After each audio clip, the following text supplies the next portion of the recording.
ये बताएं कि हम ये जो मार्केट हमारी है इसको कैसे बेहतर किया जा सकता है। स्टूडेंट्स का जो माइंडसेट है इसको किस तरीके से हम इम्प्रूव कर सकते हैं या इनको कैसे इस तरफ लेके आ सकते हैं कि स्किल सीखें और सीखने के बाद फिर देखें कि आपके जो मसाइल हैं वो हल होते हैं या नहीं होते। अच्छा, इसमें ना देखें, हमने स्टूडेंट को बना दिया पहली चीज़ शॉर्ट माइंडेड। हमने स्टूडेंट को बना दिया कि ओवरनाइट सक्सेसफुल हो जाए, और उसका सबसे बड़ा इम्पैक्ट है सोशल मीडिया। सोशल मीडिया के ऊपर ऐसे लोग नज़र आते हैं जो अपनी चीज़ें दिखाते हैं और कहते हैं हम कामयाब हैं, आप भी हो जाएं। हर पर्सन की एक डिफरेंट जर्नी है, हर पर्सन की एक डिफरेंट लाइफस्टाइल है, हर पर्सन की डिफरेंट प्रॉब्लम्स हैं, हर पर्सन का जो इश्यूज़ हैं वो डिफरेंट चल रहे हैं, उसकी फैमिली प्रॉब्लम्स डिफरेंट चल रही हैं। तो हम किसी को भी क्लेम नहीं कर सकते कि वो ये चीज़ करे और ऐसे हो जाए।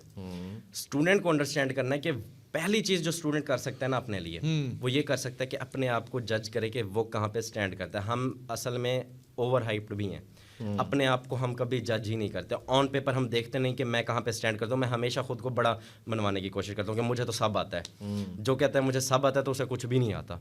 मैं भी अभी यही, मैं नहीं कह सकता कि मुझे सब आता है। मेरे से भी बहुत अच्छे अच्छे लोग इंडस्ट्री में अवेलेबल हैं जिनके पास एक्स्ट्राऑर्डिनरी नॉलेज है, जो कि मैं कोशिश करता हूँ कि उनसे जितना ऑब्जर्व कर सकूँ करता हूँ। बिल्कुल सही, तो बिल्कुल सही। उसमें क्या है, अपने आप को जज करें। आप जब ये देखेंगे कि मैं आज यहाँ पे स्टैंड करता हूँ, ये मेरा स्टैंडिंग पॉइंट है, फिर एक चीज़ को माइंड में रखें। जब भी आपने कोई फील्ड चूज़ करनी है, मैटर ये नहीं करता आप मैं अगर आईटी की बात करूं तो ज़रूरी नहीं है आप भी, आपके लिए भी आईटी सक्सेसफुल हो जाए, डजेंट मैटर।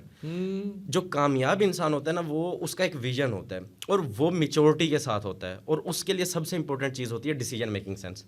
हमें सबसे पहले डिसीजन मेकर बनना है। जब तक हम डिसीजन मेकर नहीं बनेंगे, एज अ स्टूडेंट रिस्पॉन्सिबिलिटी खुद नहीं उठाएंगे, तो तब तक हम कामयाबी की तरफ नहीं जा सकते। उसकी मैं आपको एग्जांपल इस तरह देता हूँ। जब हम एक बच्चा स्कूल, कॉलेज या यूनिवर्सिटी से अनसक्सेसफुल हो गया और वो एक्स वैजी ऊबर डिलीवरी ये वो काम कर रहा है, उसके बाद वो ब्लेम किसको कर रहा है? यूनिवर्सिटी को, बिल्कुल ऐसा ही है, सिस्टम को। बिल्कुल ऐसा ही है। क्या उसने कभी खुद को ब्लेम किया?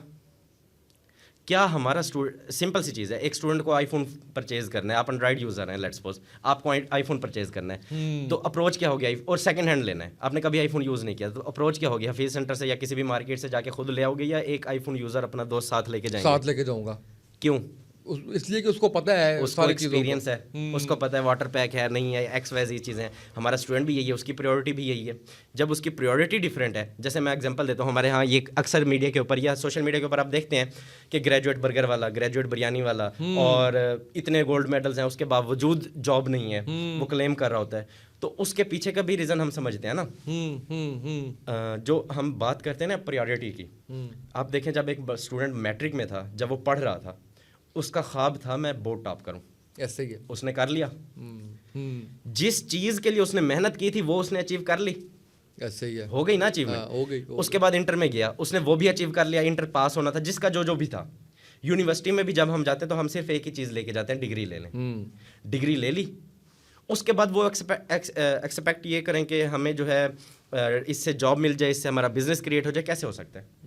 जितनी प्रायोरिटी आपने जिस चीज को दी थी, उतना उसने आपको पे बैक कर दिया है। बिल्कुल सही। यानी आपकी आपकी जो डायरेक्शन है वो ही ठीक नहीं थी। एग्जैक्टली आपका पता ही नहीं है। हमारा स्टूडेंट जब यूनिवर्सिटी ज्वाइन करने जाता है तो वो 3 से 4 डिफरेंट प्रोग्राम्स में अप्लाई करता है। मैं कहता हूँ यहाँ तक भी ठीक है, इंटरमीडिएट तक एग्जाम सिस्टम है, मैं उसको भी मानता हूँ, बट वह यूनिवर्सिटी में भी स्टूडेंट को मिड टर्म और फाइनल टर्म के पीछे लगाया हुआ है।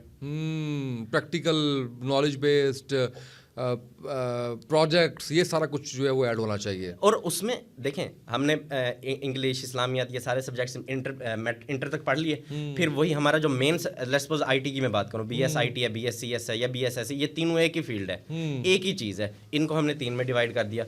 फिर उसके बाद हमने क्या किया कि डिफरेंट सब्जेक्ट्स के साथ एक कंप्यूटर का हर सेमेस्टर में एक कंप्यूटर का सब्जेक्ट ऐड कर दिया।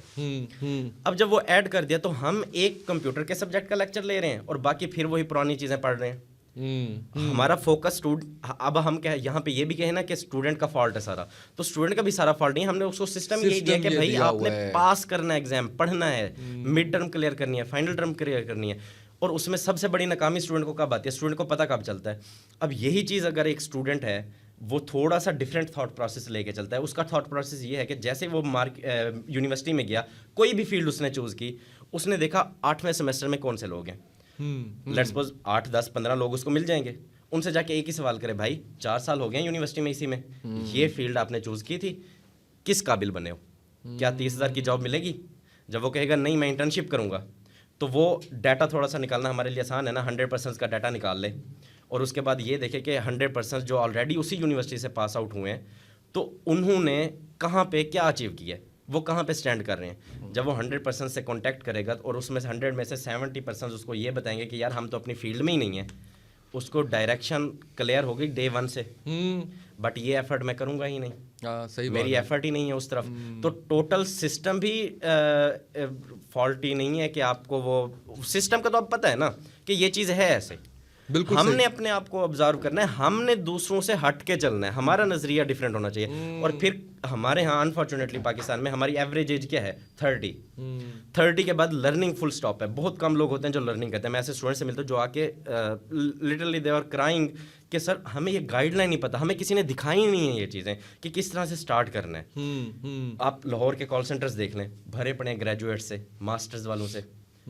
अब रीज़न क्या है, जब बच्चा बैचलर्स कंप्लीट करता है, ही इज़ नाउ 24-25, उसको कहा जाता है कि आपने 2 साल की इंटर्नशिप करनी है।